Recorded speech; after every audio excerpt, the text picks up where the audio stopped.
Men with a Mission. A fictional account of a group of Australians during the Indochina War. As told by Australian storyteller Gordon Smith.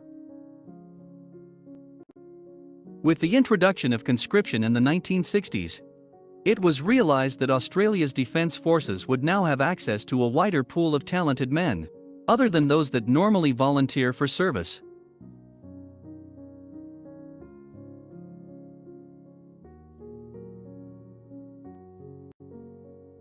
Major Jack Roberts was tasked by the Defense Department to form a small group from the national servicemen to take on some unique tasks. He chose 3 young men that had shown signs of being able to work with anyone from different backgrounds or ethnic groups. These 3 men were a Christian, a Jew, and a Moslem.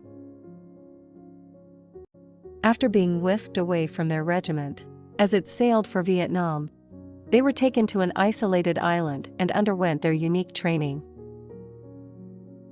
When their special training had been completed, they joined the war as intelligence observers.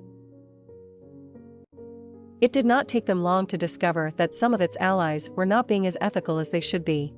In fact, some of them were actually involved in criminal activities.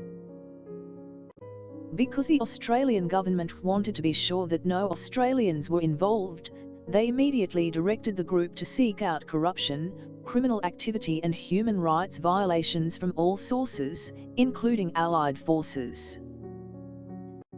They developed into a unique force that, as well as reporting on corruption, was soon to give assistance to refugees. Their activities came to the attention of the United Nations High Commission for Refugees, along with the Human Rights High Commission. With the Australian government's blessing, they were recruited to continue their work, only now as a UN investigating unit, to collect evidence of corruption and human rights violations in Indochina.